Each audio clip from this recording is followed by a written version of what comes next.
Hey guys, Robin here, and welcome to another movie review. Today, I am going to be reviewing Guardians of the Galaxy director James Gunn's directorial debut, the 2006 sci-fi horror comedy, Slither. Now, Slither is the third and final chapter of, uh, of what I said, of what I said Shivers was the first part of the Alien Slug Zombie trilogy. This is the third and final part of what is an unofficial trilogy I have. Anyways, um, the movie, the movie is about the residents of a rural town called Wheelsy when a meteor lands in the forest near the town, and Grant, played by Michael Rooker, is out fooling around with a woman because his wife, Starla Grant, played by the gorgeous, beautiful, sexy Elizabeth Banks, wasn't in the mood to screw. So he gets infected by the slug creature that comes out of the meteor, and chaos ensues. This this now our main character, who we follow Starla, and we follow Starla and Sheriff Bill Party, played by Nathan Fillion, and all three of those actors, they're incredible. Like I actually buy. Like, I can buy Grant and Starla Grant as a married couple who actually who who truly love each other, and Party and Party was and Party either Party had a crush on Starla. No, yeah. They both had a crush on each other, but when Starla fell on really, really hard times, Grant swooped in and took good care of her, and she married Grant. And Bill Party, he thinks about her a lot, and they still do have a very good friendship. Like, I buy that these two have been friends for their whole lives. Yeah. The acting for the most part is incredible. If there's any bad actors, they're not really. If there's any actors who sucked, they weren't on screen long enough for me to detect that their acting was crap. Now, now, now this is a comedy. It's a very funny comedy. Basically, how the parasite spread. Um, Grant, how the parasite spread. Grant impregnates someone with the slugs, and which gives them an insatiable hunger for raw meat, and they just eat and eat until they're just a big, they hardly look human. They're just a gigantic, they're a gigantic, mobile home sized, cocoon or womb, I guess. I don't know. The person bursts, and all these slugs come out, and they go into, and how they get you is they go into your mouth, they go up into your brain, and Grant is able to control you and talk using your voice. So it's a hive mind thing. Which which is used both for comedy and for horror. and it's used very well. Like like me personally, I find this movie more funny than scary, but that's because I'm so desensitized to horror. Like I watched The Exorcist, the scariest movie of all time, and I didn't feel scared. I didn't feel scared during it, but I just felt uncomfortable after. Yeah, yeah. So, but yeah, I'm not so sure about if this is good as horror, but as comedy and sci-fi, friggin' shot it out of the park. Yeah, like this movie. This movie is masterfully written. Like James Gunn, he didn't just direct this; he wrote it, and he is easily one of the best. And he is one of the best writer directors that we currently have. Like James Gunn is a friggin' legend. Now now there is a scene where the woman that where Grant paid a visit to the woman he almost cheated on Starla with, Brenda Gutierrez, and she is watching the Toxic Avenger on TV, which is one of many, many, many references and tributes to horror movies of the 80s and 70s that this movie is a tribute to. I mean, this movie is basically Night of the Creeps for the 20th century, 21st century. Um, but that's kind of the only thing they share. They're both tributes to the genre, and they both feature people getting infected by slugs. That's kind of it. But Slither manages, yeah, and when the trailer came out, like message boards were when the trailer for this thing came out, people were like angry. People some people were angry because they thought that this was just ripping off Night of the Creeps, but it wasn't. Although it does reference although it does reference the first part of the Alien Slug Zombie movie trilogy, which would be which is Shivers, and basically it's basically and the scene which this movie has where it pays tribute to Shivers, one of the one of the few people that doesn't get infected is a teenage girl who is taking a bath, and one of the slugs gets in through the window, and it could just easily crawl up the tub, up the half of the tub where her head is, go in, and be done with it. The slug crawls across, it climbs up and goes into the tub where her legs are, and it starts swimming towards her. And starts swimming towards her, which is a reference to the infamous bathtub scene in Shivers, where a woman is taking a bath and a slug enters her body via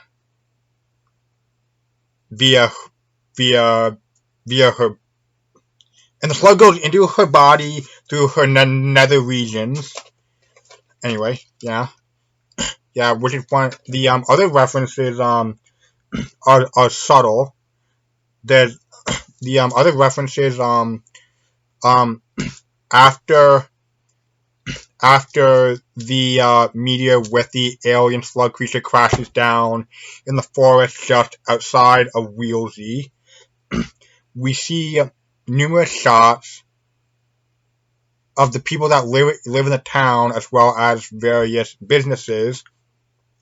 And one of these businesses is called R.J. McCready Funeral Home, which is a reference, which is the name of Kurt Russell's character in The Thing.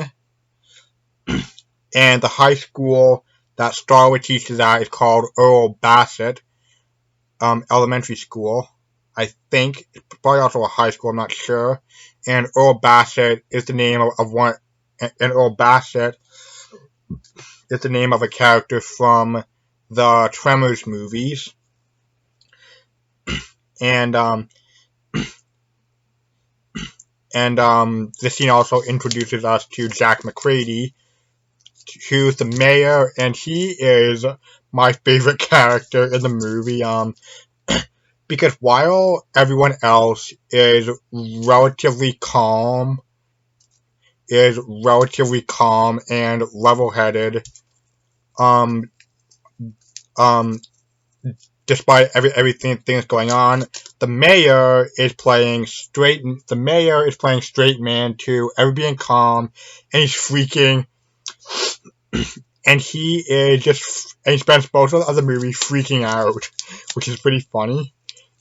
He's also one of the most quotable characters, which, by the way, this movie is very quotable. Like after the mayor's made fun of for saying Grant had Lyme disease, he's like, "Oh ho ho ho, ha ha fucking ha," which is just I love it. And there's also some cameos. A few minutes ago, I mentioned that Brenda is watching The Toxic Avenger on TV. And I'm wearing a Trauma shirt, which is pretty nice. The co-founder of Trauma and the man who James Gunn got his start, and the man who helped James Gunn got his start with, Lloyd Kaufman, he has a cameo as a bum at the police station. He doesn't say anything. He just laughs a few times. And James Gunn himself appears very briefly as another teacher at the school. And after Grant starts to deform, he passes it off as a bee sting. He passes it off as a bee sting and says that Dr. Carl gave him some medicine for it. And when Starla calls Dr. Carl over the phone, it's the voice of Rob Zombie. Speaking of the deformities on Grant, why don't I take that and just segue that right into the movie's special effects? Because this movie lives and breathes on these frigging effects. Because whereas most effects heavy movies of the time, such as the Spider-Man movies, such as the Sam Raimi Spider-Man movies, friggin' Signs and War of the Worlds, they opted to use CG for the creatures, and the aliens and Sign are CG, and I'm pretty sure that back then the CG looked okay, but back then the CG and Signs was like shit. While Slither uses very little CG. Like all of the various stages of Grant's transformation, from it's not CG. Like almost all of the effects, like 95%, it's all practical effects. As Grant continues mutating, they don't use CGI. It goes from makeup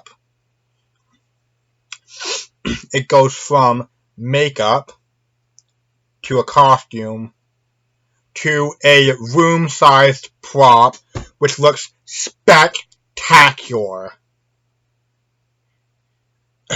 Yeah, and there is the slugs. In some scenes where they come out of the woman, the slugs are CG, but I have a feeling that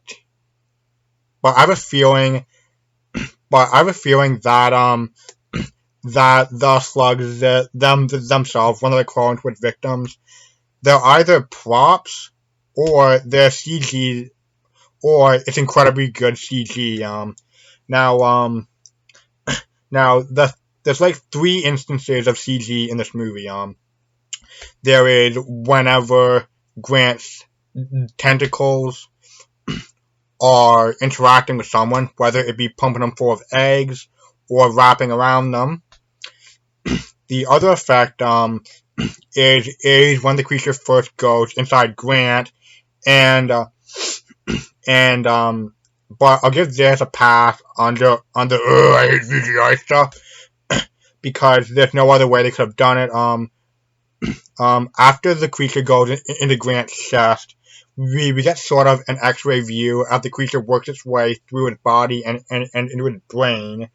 And the last effect is with the teenager. Is when the teenage girl gets attacked by a slug creature. It does get into her mouth, but thanks to her long fingernails, she's able to rip it out. But not before she sees one of the slug's memories, which is when the slug creature was at a planet inhabited by rat-like creatures, and they use CG for that because if you have like a budget, because you wouldn't want to use your movie's budget to construct a set and rat animatronics just for a sequence that's probably not even that probably isn't even 20 seconds long. But yeah, but this movie has amazing effects, and it is criminal that this movie didn't get nominated for a Best Special Effects Oscar, because mother pooper, this thing deserved that Oscar, you know? Oh my god, just yeah. But this movie is able to balance horror and comedy very well. There's a scene where Starla, Bill, the mayor, and the teenage girl Kylie, they escape in a police car, and the hive mind, and the infected hive mind people, they're all staggering after the car, like, Starla! Starla! Calling out her name, which is pretty funny, calling out Starla's name. And, yeah. And, there is, another effect used during the finale, but I'm not gonna say what it is, because that'd be one hell of a spoiler. Now, one last thing to mention, the secretary at the police station, is played by Jenna Fisher, who played Pam in The Office. She was also married to Gunn at the time. Gunn originally had an actor cast to play the secretary, but he backed out. So he gave the role to Jenna Fisher, and she's very good as a secretary. I mean, she did it on The Office for years. And, yeah.